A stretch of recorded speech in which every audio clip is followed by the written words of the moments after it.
excited about is being here, because I have a 16-year-old, I have a 13-year-old, I have a 10-year-old, and I remember being in middle school. I remember being your age, and I remember thinking that, like, the fact that I used to sit in this seat or that seat, or I was you, and then somehow, some way, you guys saw that little crazy video, like, I ended up becoming that guy.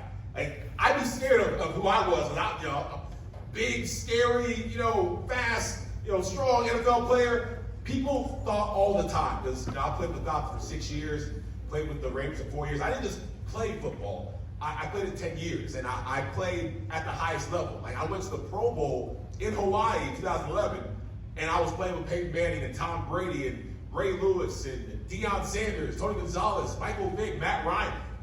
I had no idea that I could rise to those heights. I had no idea that I could be that good. But the one thing I tell everybody is that they see the final product. They really don't see the journey behind it. Because I know it's hard to believe, but I didn't think I was always the biggest, the fastest, the strongest, the best looking. Well, I was always the best looking. That was a lie. I was always the best looking. But I did not think that I could be that guy. But I did.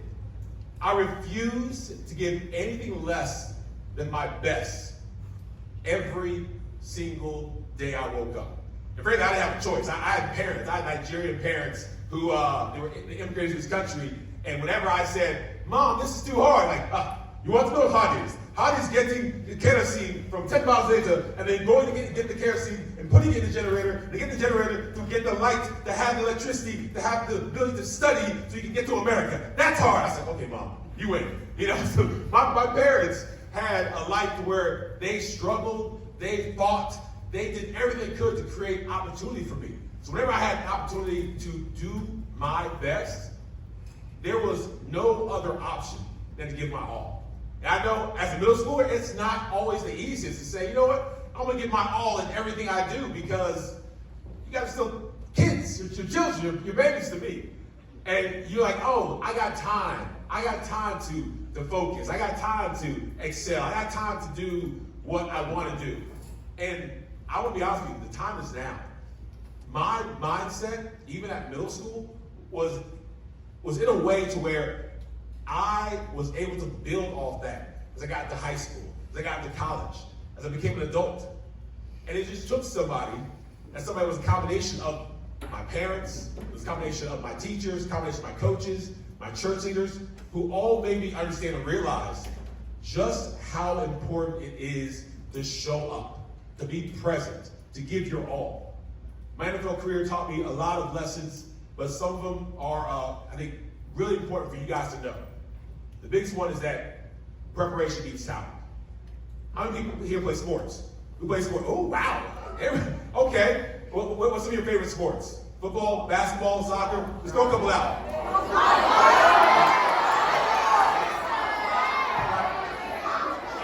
I heard some of the greats. I heard football, baseball, basketball. Lacrosse here? Yeah. Lacrosse, tennis here? Tennis. Yeah. So here's the fun thing about me. When I was with the Falcons, I had a what's one thing no one knows about you? And I was very proud to say I was a middle school mixed doubles tennis champion. Yes, I was a champion, and I was out there scaring people. Thank you. I was out there with the forehand, and I was out there with the backhand, and I was out there killing it. So I thought, but I couldn't do tennis because I got too big. I scared people, so football was a little easier. But I love all the sports. Here's the thing: who wants to be mediocre at the sport they play? No, who wants to be mediocre? Nobody. You messed me up. Nobody wants to be mediocre at the sport they play. Who wants to be excellent at the sport they play? Yeah, all right. See? And so here's where the disconnect is. Now I want y'all to hear me and listen to me, because I didn't understand this. You all said you don't want to be mediocre. You all said you wanted to be excellent. Here's the disconnect. Who's willing to put in the work to be excellent at the sport they play? Yeah, that's a little slower hands. Yeah, because we all want to be great. We all want to be Peyton Manning. We want to be Ray Lewis. We want to be, Tony Gonzalez. We want to be Matt Ryan. But we don't want to put in the work that it takes. And the reason that I'm talking to you now, and the reason I'm hoping you understand, what I'm saying is because I didn't quite get it all the way, but around middle school, that's when it kind of clicked. I was like, you know what? I don't want to be average. I don't want to be mediocre. I don't want to just get by. I want to be great. If I got all this potential in me to be great, why am I settling for like half of that? If you guys have all the potential in you to be great, and sports is the easiest thing, but it's being great in life, being great as who you are, whether it's at home, as a sibling, as a son, as a daughter, being great, being excellent. That's what your goal should be. Preparation beats talent. Part of being great is being prepared. When I was in the Ovie store, my first year in the NFL was terrifying. I mean, it was terrifying because, great example. I was in middle school when Ray Lewis was a rookie in the NFL. Y'all know who Ray Lewis is, right? Yeah. Well, for those who don't know, he's a Hall of Fame linebacker, considered one of the greatest linebackers to play the game ever. So he's a big guy with a 52, and he runs around. And they used to have a ESPN segment called Jacked Up. And you got jacked up. And he would be the guy with all the highlights, just clotheslining people, stepping on people, elbowing people. He was a mean, nasty, scary guy. And I was in middle school watching him on TV. I went from middle school to high school to college, went to Wake Forest University, was all ACC, All-American, and I got drafted to the Baltimore Ravens. And my first day at work, I see the same guy that in middle school I was watching on TV. So I was terrified, excited, but terrified to be in the NFL. But I was like, how can I measure up? How can I survive this situation to where I'm playing against someone who's a grown man and way better than me? Preparation is the way to even the playing field. That's something that every single one of you guys can do. At your sport, at home, in life. If you have the opportunity and you know that you have a test in a week, don't wait till the last second. If you have the opportunity, you know you're playing a big game, understand the playbook, understand the rules, understand your opposition. Everything you can do to give yourself an edge, that matters. If you want to make sure you can last to the fourth quarter at the end of your game, you train, you do conditioning. I hate conditioning, but it is important for the sport you play. Preparation will be talent every single time. And the sooner that you guys understand that, the sooner you guys know that, the sooner you guys live that, it's going to make your life easier. The other thing that's important is that your role will change multiple times throughout your life. My role was that of a fullback. Does anybody know what a fullback is? You see, kind of yes, kind of no. So even though young man mentioned I was blessed, I was the highest paid fullback in NFL history in 2007. I came here from Baltimore with the Ravens, and so they gave me an $18 million contract. I was super excited. I still am excited. Never thought I'd make that much money in a million years. But fullback is the lowest paid position in football. It's one of the least valued positions in football. So my whole career, I was like the redheaded stepchild. Even though I was the greatest I could be at my position, I still had a role that oftentimes was not acknowledged. I had a role that oftentimes was overlooked and stepped over. Even when I went to Hawaii for the Pro Bowl, where I was acknowledged as the best fullback in the country, in the NFL, I was out there signing autographs, and people were like, can you print your name? Because they didn't know who I was. And I was fine with that because I knew who I was and whose I was. I knew what I could bring to the table. Every one of you guys, especially those of you who play sports, your roles to where some of you guys are the quarterback, some of you guys are the top players, some of you guys are the front man, front woman, but some of you guys are role players. Some of you guys are helping the top player. Bump, set, spike. Everyone loves the spike. No one sees the bump and the set for your volleyball people. Football, everyone who's blocking, the offensive linemen, these are the guys who are on the ground, they're in the mud, they're in the trenches.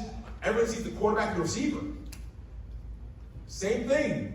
In school, in life, you're going to have to sometimes be the person who supports, the person who helps, the person who makes the people around you be better.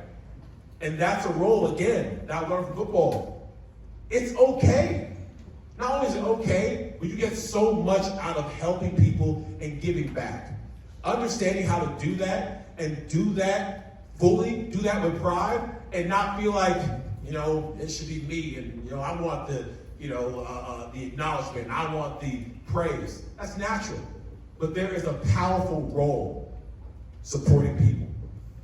The last thing I want to talk about is that when you understand how powerful your voice is, you can use that to make yourself and the people around you truly excel. My upbringing was interesting because I had a sister, and a brother. My two sisters and my brother were my biggest supporters, and they took me through my first adversity. Because who has siblings here? Raise your hands. Okay, good, great. So your siblings prepare you for life. And me and my siblings, we fought over everything and anything. And I learned adversity at a very early age because my brother, he loved me. I don't know if he liked me. Every time I did anything, I touched him. Mommy, Ovie touched me. Mommy, Ovie took my food. Mommy. I love him. I don't know if he likes me. But the adversity that I dealt with him, it was in a playful way. It kind of prepared me for adversity throughout life. But football adversity, that hit hard. I wish I could go back and tell my middle school self how to go through some of the hardest parts of life. I got injured. I tore my ACL, MCL, end of my career. Before that, tore my hamstring, tore my rotator cuff, broke some bones. My finger right now my thumb is kind of out in the way it shouldn't be. Like, I have so many ailments that could have stopped me at any time from being my best, but I refuse to quit. I refuse to stop.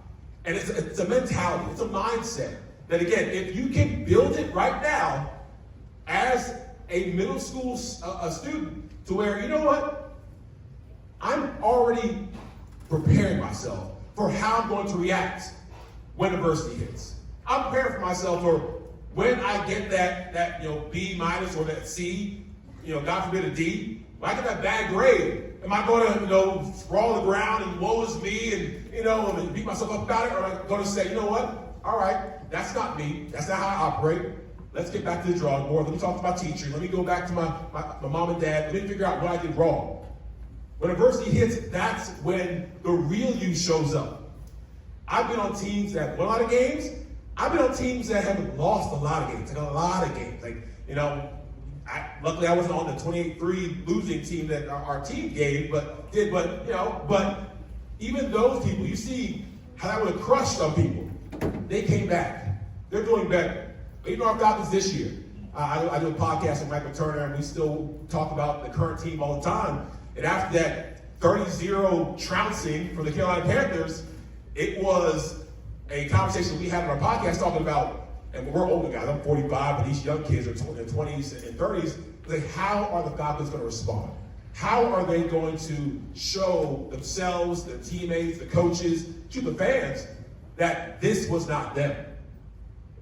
How you respond when times are bad say a lot about you.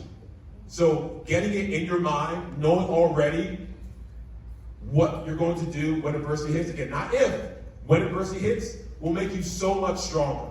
Will allow you not only to excel in sports, in your family, but in life as a whole. And finally, I want to leave you guys with this. Every season matters. Every game matters. The season you're in right now, being in middle school, this matters. You have to be able to understand, you take it one day at a time. Every coach has probably said this, it's one day, game at a time, it's one session at a time, it's one event at a time. And the reason they say that is because as much as you want to go and win it all, as much as you want to succeed, I'm sure people here want to be doctors, lawyers, engineers, architects, the whole gamut. You can't do that unless you take that first step, and the second step, and the step after that, and the step where you guys are in right now, the stage you guys are in. It matters. And so taking ownership of where you're at, taking ownership of who you are, taking ownership of the season that you're in, and treating it with the respect that it deserves, because this is your life. And this will allow you to build a legacy. Now, I know I'm in middle school, I'm not talking about legacy yet. Yes, the legacy starts here.